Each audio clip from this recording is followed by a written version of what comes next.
Welcome to Science Fictionist Fracking Awesome's first ever podcast. My name is Matt Smith and I interviewed Simon Forsbrook on the upcoming Aliens movie.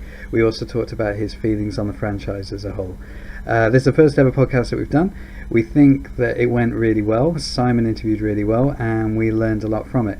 If this goes down well, we will do some more. So let us know what you think. So sit back, relax and enjoy. What was it about the Alien franchise that you found so compelling? I think the main thing about the Alien franchise, the thing that's most interesting about it is the setting and the technology. The technology is very different from other sci-fi films and it's quite old school. Okay. It's quite a kind of dark setting and it's this kind of, rather than this idealistic idea of the future, it's this future that's maybe just a little bit far removed from how we live now. So we're in space and we have the ability to be in space. But all the ships and all the technology looks like technology that is now or is older than now. Okay. And kind of the concept of the alien as well, like just how unsettling it is, because obviously if you dig into kind of H.R. Geiger, I think that's how you say his name. Okay, who is he? So he originally designed the alien. Okay. And if you look at some of his books, he draws very sexual horror. Lots of like penis metaphors and vagina metaphors, and it's all very disturbing and very creepy. You've talked to me before about that kind of being in the Alien franchise as well. There's like a sexual metaphor in there with the alien. Yeah. Well, there's because I don't know if you've ever looked at the alien itself, but it does look like a penis. Okay. Essentially. Not mine. It's just the kind of dome-shaped head. And it's just very uncomfortable. It's not a typical alien. It makes you feel uncomfortable with the way it moves. And there's this kind of whole subtext to it, where it's chasing women. You know, it's basically a giant penis chasing women around the ship. And it's kind of undercurrent of, I guess rape as well. This is not stuff that I like about the film, but it's stuff that makes it stand out from other movies. Well, it kind of ties into, I think, would you say the Alien movies are quite about women power? They're quite women in power? Definitely, yeah, definitely. And that's the other thing that's quite appealing is it's always about the strong female characters, and they're what kind of propels it. Because Sigourney Weaver, I think, is as Ripley is, I think, probably singularly the most powerful, I think, female character in movies or in most forms of media, because she doesn't fall prey to any of the kind of usual tropes of female characters. She doesn't fall in love. She isn't needed to be rescued by men. She never becomes a damsel.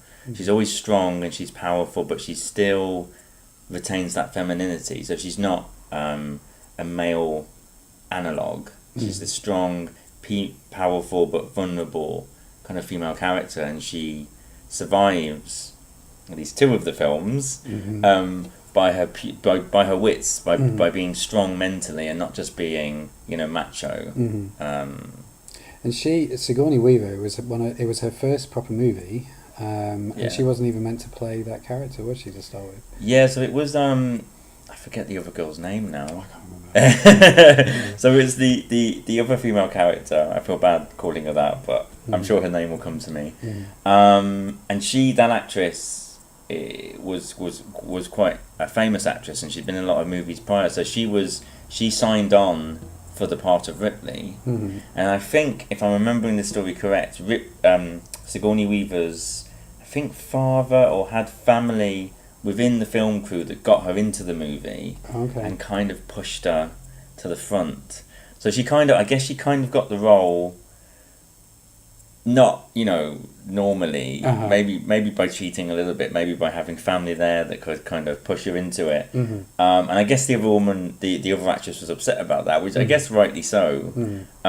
But because of that, there was a lot of tension on set. And I don't know if you've seen the director's cut of Alien, but there's a part where she slaps Ripley, and I'm not actually sure if the slap is real, but it looks real, and the tension and the anger and the venom behind it is very real. Yeah. Like, if you watch it, you can just see, there's occasionally just the way that she even looks at Ripley is, is not Yeah. It's not nice. She's holding something. Yeah. Having said that, though, Sigourney Weaver really, I feel she made that role her own. I mean, it would be difficult to see that movie with somebody else, I think. Yeah. Yeah, I think it's important. I think she is probably fundamental to the franchise. Definitely. Like, it can't... I don't think you could ever make an Alien movie without Sigourney Weaver. No.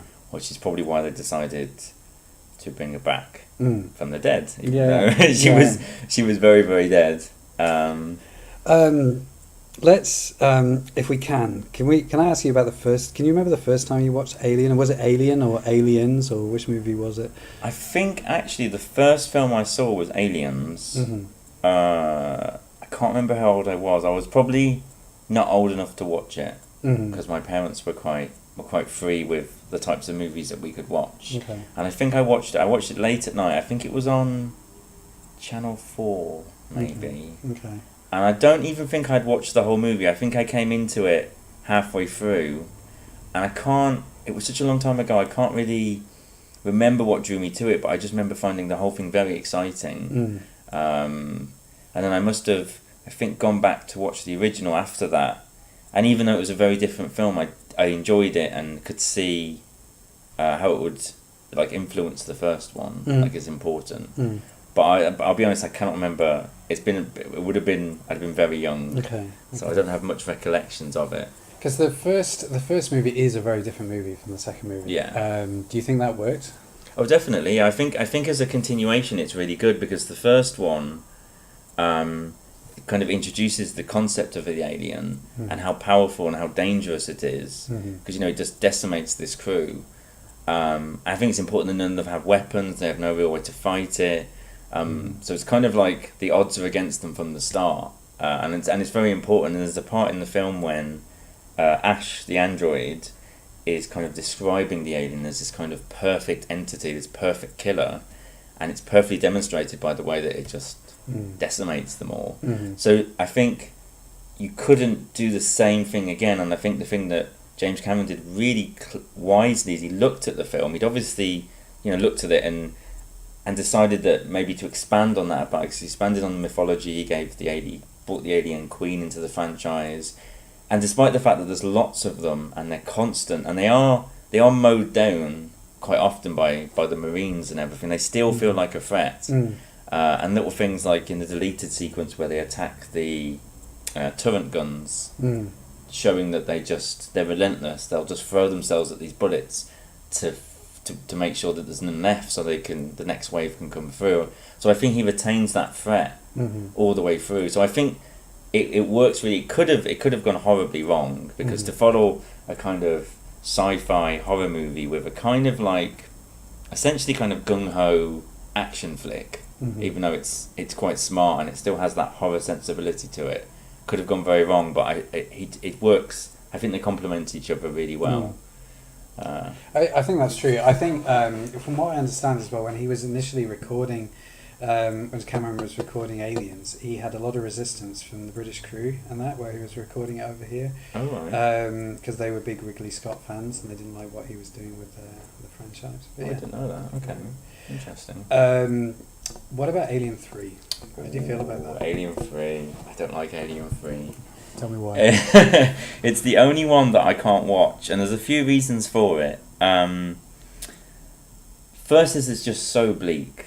It's so bleak, and I think there is definitely bleakness in all of the Alien movies, because there's that impending threat, but there's always a sense, I think, of hope. I think that's what's so great about having a character like Ripley, is you get the sense that somehow she will get through, despite the odds being horribly stacked against her. And in 3, it starts badly, I feel, because it kills off Newt and Hicks, characters who you've spent time developing in Aliens, and you grew to love. Even though Hicks didn't really have any personality traits, he was still very likable, also very attractive, which helped. And Newt was, I normally hate children in movies, but Newt was, I really cared about at the end. I wanted her to be okay, and that bond that her and Ripley had kind of developed over the film, it just feels like that was all tossed away. And I mean, I've read up a bit on Aliens, and I think apparently that was from the very original script, it was always an idea. So it wasn't hastily pushed in. There was always this idea that those characters might die. Okay. And I just find that a bit strange. I think people like it because I guess it's quite realistic. It's quite gritty. Mm-hmm. But I just don't find any of it enjoyable. It's hard to watch. And there's a bit where she almost gets raped, and I feel that's when I said earlier that she doesn't fall into the typical female character tropes. That's one. She almost gets raped, and it's just like, and I think I can't remember the scene exactly, but I think she has to be rescued by a man, and I think that diminishes everything a little bit. Mm-hmm. And then there's the ending, and I feel in some ways it's not, the ending isn't so bad. I feel like in a way the ending is appropriate.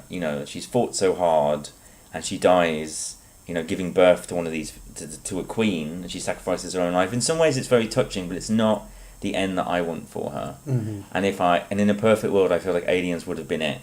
They go off into space, you don't know what's going to happen next. Mm-hmm. Again, I feel that there's some continuity errors as well, and again, this is something where I'm not very read up on, so maybe if I read up on it, I'd find that there's a reason for it, but the whole concept is the alien facehugger gets on board the ship and impregnates Ripley while they're in hypersleep. But at the end of Aliens, the Queen is dead. As far as I can see, she hasn't left any eggs on the ship, and she isn't producing them because Ripley pulls that tube off which feeds the eggs into the ground. So I don't even understand how that could happen. Yeah. So it just feels messy, and it's just unpleasant, and I don't find it entertaining in any way, really. I wonder as well whether they regretted the decision to kill Ripley, because in the fourth movie, in Alien Resurrection, they have to come up with a way to bring her back. Yeah. Do you think that worked? Yes and no. I would say that even though it's not a very good, it's not a good Alien film, and it's probably not a very good film, but I could watch 4 again because it is entertaining. It has moments of entertainment.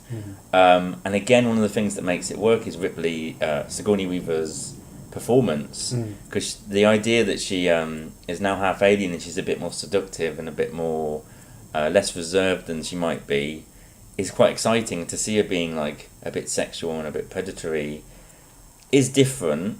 Again, it's kind of typical female character behaviour. Like, again, it falls into a little bit of a trope of her using her sex, to lure people in. But she does put in a good performance, and the scene where she comes face to face with the other versions of her, the kind of failed versions of her, is quite powerful.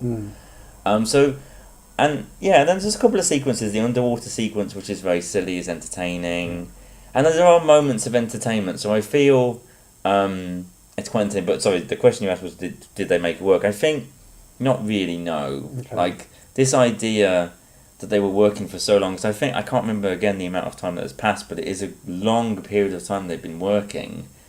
And it just seems strange, because nowhere in Aliens is it suggested, or Alien 3, that there is no more aliens. So it seems weird why they wouldn't just go and search for these. They obviously want these xenomorphs because they want them as weapons. That's been a recurring theme.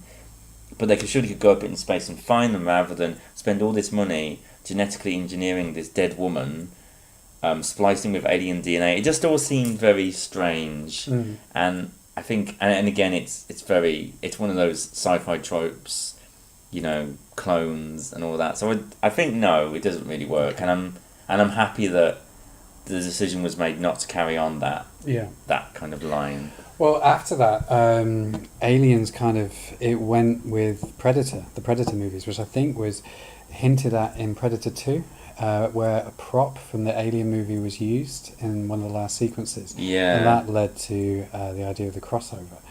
What do you think about that, Alien versus Predator, those? The films are terrible. The films are possibly some of the worst films I've ever seen in my life, which is a shame, because there's a comic book based on that. So what happened is that idea was seeded in Predator.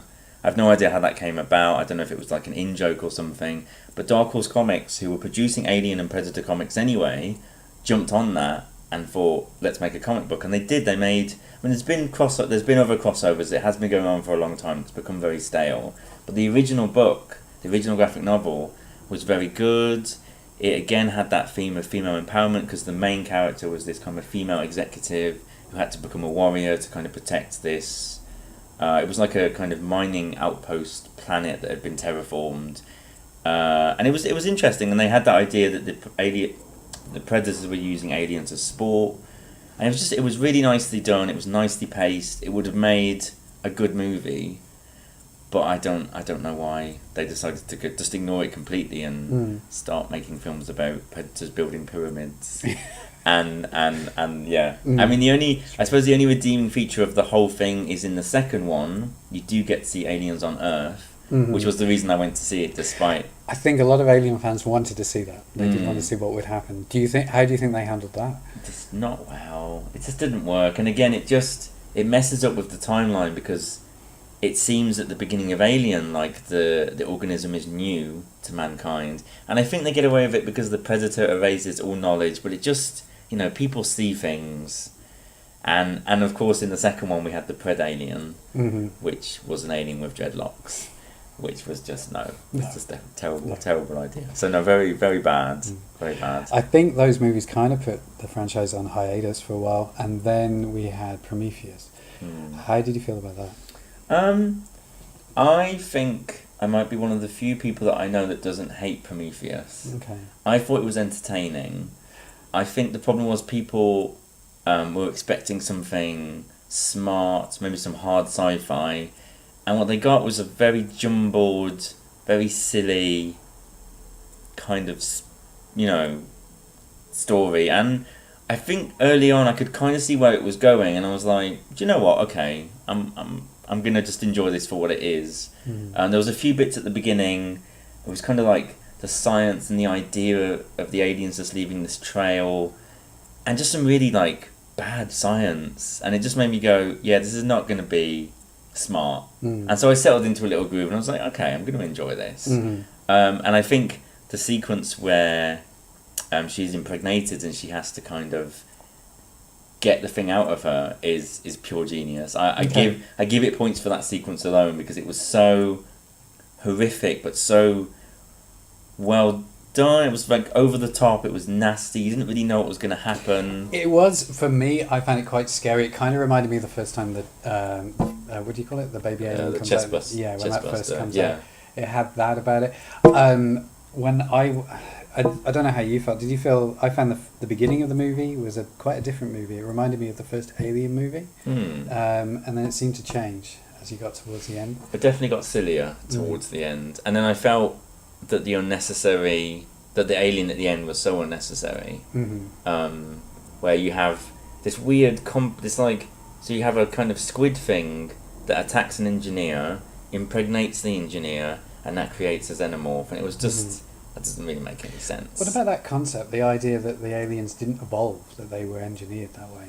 How did that sit with you? I didn't mind that so much, because that's always been there. I think there's always been this idea, and I think it's touched on, again, when Ash describes them as the perfect weapon, the perfect organism. I think it's always been there in the background that they might have been engineered, because their whole life cycle is just, so in sync. And at the beginning, in the first Alien, they do find, thousands of eggs in this ship that has obviously been transporting them somewhere. So I feel that's okay. Again, it wasn't addressed very well. In fact, it wasn't even really addressed. It was like, we're carrying this black goo, or we're probably carrying the xenomorphs as well. And what was very confusing is it felt like that final scene was setting up the birth of the xenomorph, but earlier on, when they're exploring the big chamber, you see a picture of an alien queen on the wall. Oh, do you? And that's okay. And I remember spotting that and going, okay, so that's the link to Alien. And then they added that thing at the end, and it felt very much like the director going, "Ooh, quickly, I must link the films in some way." Right. Okay. So I feel as a unrelated experience, Prometheus is an entertaining, silly movie. I think as a link to the Alien franchise, it doesn't really work. No. And it'll be interesting to see where he goes with Prometheus 2. Yeah. Like whether or not he further links it in, or just kind of, lets it be its own thing. How did you feel about discovering because in the first movie, that huge alien, you get to see a little bit more about him. Did that answer some of your questions? Or? No, I didn't like that. I think everybody wanted to know what the alien was when they see the first film, because I remember watching it again recently because I saw Alien and Aliens at the cinema, and I remember thinking, oh, it's really interesting. It's like this giant space person who's just there and you don't know why, and I remember thinking, oh god, I know now, and I'm not happy with the answer. I think it's better left to the imagination, because it's so exciting. It's such a interesting prop, the way that the guy's there and there's this huge telescope, and it's so alien and strange and you don't know what it's all about, and that's really cool that you leave the movie and you're like, well, what was that guy, what was he doing there? So I think that's really true. The whole premise, I think, of the Alien movie was the fact that you didn't see much of the alien in it, and a lot of tracking it is done on a screen. You know, that blip blip sound, and you don't see much of the aliens. It is about what you don't see. So I think that's quite true. All right, let's talk a bit more about the future now. So we've got to tell me what you think about this new movie that's coming up. What do you think of Blomkamp? Do we call him? Blomkamp. I think.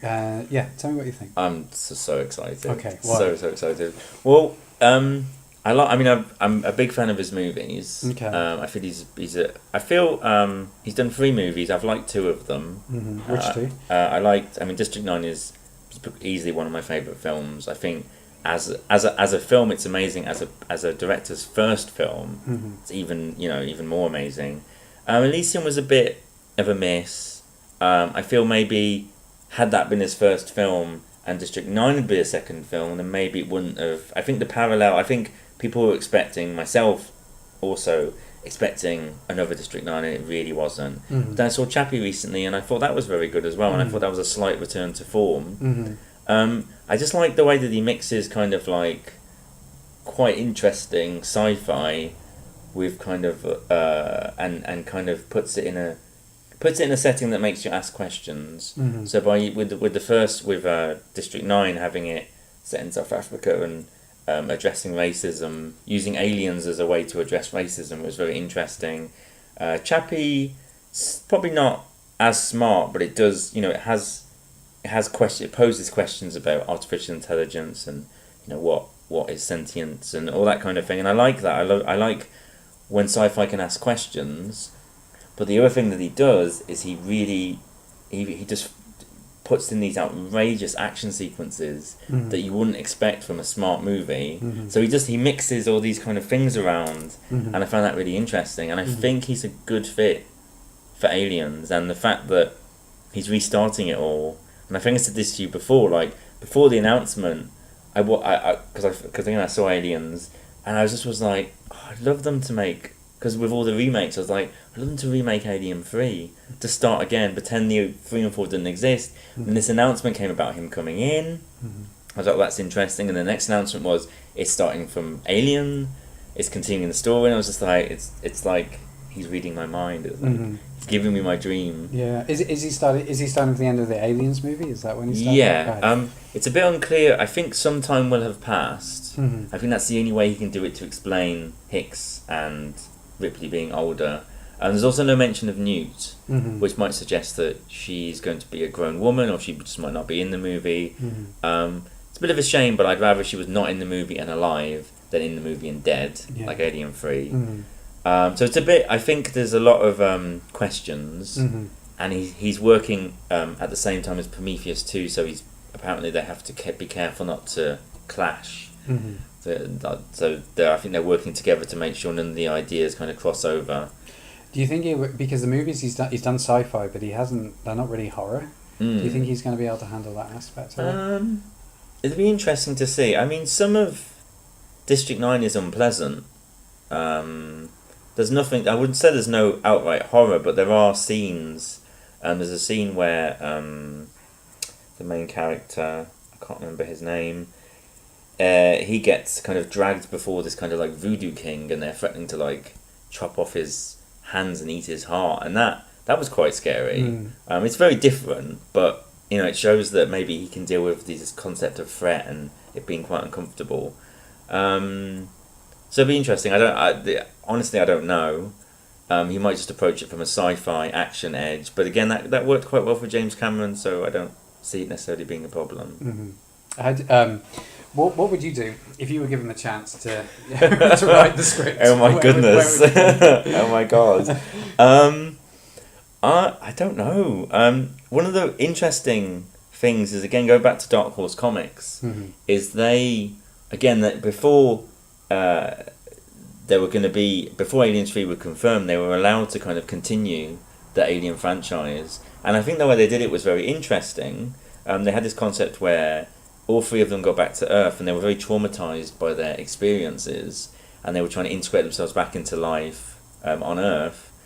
And I can't remember the exact how it happened, but aliens kind of somehow a few aliens or an alien queen got onto Earth, and there was kind of like war. Like the aliens just spread, and they started taking over cities, and it became this kind of it continued into this story called Earth War. And then Ripley disappears for a bit, and then she comes back at the very end, and then they kind of take back Earth from the aliens. Okay. It's a bit over the top and probably wouldn't work that well, but I definitely would like Ripley on Earth. I think I'd love to see, Ripley on Earth. Because we've got no idea of what Earth is like in this universe. You don't really see it. It's true. Yeah, you never see them on Earth, do you? So it'd be interesting to see what society is like. So some of that, and just again, the thing that made it Aliens vs. Birds of interesting was this concept of aliens being on Earth. I think the idea of them maybe taking over cities is a bit much, but it would be interesting to see them on Earth and see humans aware of them, and maybe use that to make people aware of I think it's Weyland Jatai, I think is the name of the corporation, I forget. I think yeah. I think it's or it's Weyland or it's Weyland Jatai, both. Because they get away. Like the one thing about all the movies is they get completely away with what they've done, and they have caused so much destruction. They're responsible for what happens in Alien. They're responsible for what happens in Aliens. I know Weyland himself, or an android of him, turns up at the end of Alien to kind of like show. And I think, if I might be mistaken, but I think it's Weyland who in Alien 4 recreated, brought Ripley back. Okay. So they're just this constant presence, and they're so evil, and I'd love to see them brought down. So something like that, where the alien, the characters make it back to Earth, they maybe try and reveal what Weyland had been up to, and via the aliens coming to Earth, it is all revealed, and a bit tidy, but maybe just some kind of acknowledgement that the world is aware of what Weyland are up to, and some justice would be nice. Which I think was lacking from Alien 3. Yeah. Definitely. But then there is an idea, there's some of the concept images does have Ripley seemingly acting like a suicide bomber. She's got a bomb strapped to her stomach, and she's in a Weyland Jatai building. Okay. So there is possibly, these are concept images before he got the actual job. This is how he got the job. Okay. So whether or not this will follow through, but there's definitely this idea that Ripley will go after the corporation that ruined her life, which would be interesting. Yeah, so that's kind of nice too. Definitely. Am I right in thinking it was Sigourney Weaver and him working together in Chappie that kind of led to him thinking, I'd like to take this on? Yeah, so again, detail, like I'm not 100% clear on the details, but from what I understand, he was up for directing one of the Alien movies, and he didn't get the job.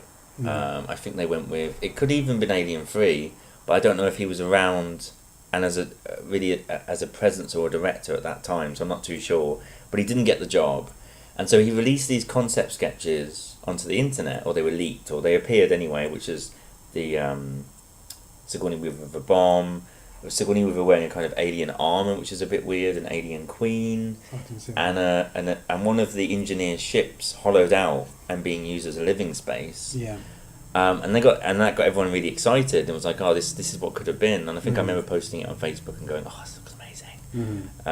Owen Hicks there as well, with a kind of scarred face.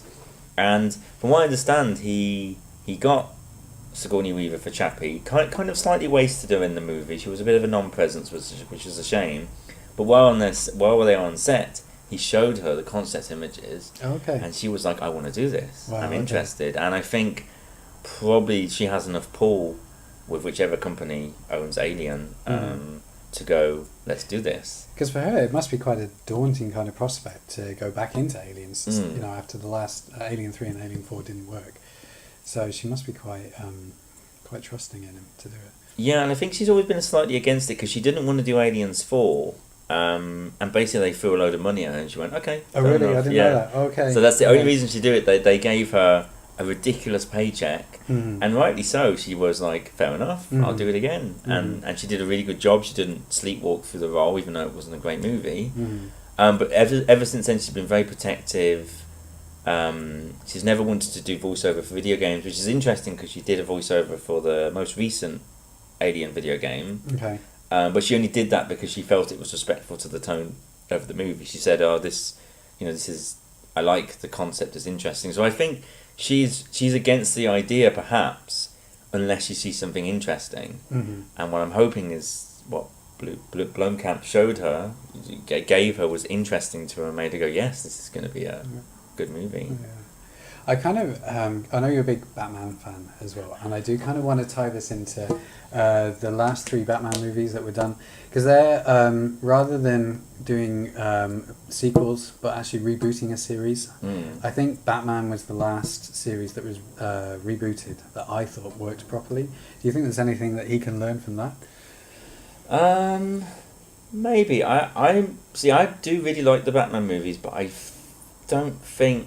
I maybe don't like them as much as everybody else. Really? Yeah. Okay. I do really like the first Batman movie. Yeah, I think right. the second one is obviously amazing because of the Joker. Yeah. And it's a nicely put together movie. But it's a little bit long and it's got a few flaws. And then the third one, every time I rewatch it, it loses something. Like it's actually quite... I feel like it's a badly made movie. Really? Actually, in terms of continuity and storytelling. It's quite... but you're right in that he rebooted a franchise and made it popular. I kind of would like it not to be a franchise, if you see what I mean. I kind of don't want it to keep going. Okay. It would be nice if this was the last film, if you see what I mean. Of Batman. Of Alien. Oh, of Alien. Okay. So in terms of you're saying in terms of like what he could learn from a franchise, I think the important thing maybe is just make it a standalone movie. Right. Okay. I know it's a cash cow, and you know the executives are probably rubbing their hands, going, "Oh," but I feel like we've already had. I mean, Alien 3 is liked by a lot of people. I understand that, and I don't think you could call it a bomb. It's successful. People do appreciate it, but Alien 4 is largely considered a turkey of the highest order. So I think that has just shown, you know, how bad it goes when you just desperately try and make another film. So I think if he makes this film and it's really good, rather than going, let's make some more films, and hopefully Sigourney Weaver might go, that's it for me now, because she's not that young anymore. Might even be a stretch. Yeah. You know, running around killing aliens. So I'd hope rather than taking it in that direction, it would be nice just to be like, this is a film, this is the ending of the Alien franchise, and we go out in a way that people go, oh, that was great. Yeah. That was really nice. Do it justice. Yeah. Definitely. Is there anything else you want to bring into it? Not I can think of. No, you've done really well. That was awesome, actually. It's out next year, I think. I think so. I think it's next year. I hope so. I'll double check and I'll put it on the comments. Simon, thank you very much. That's that okay. was brilliant. Thank you. Yeah, and I look forward to checking out the movie. Cool. Me too. Bye. Bye.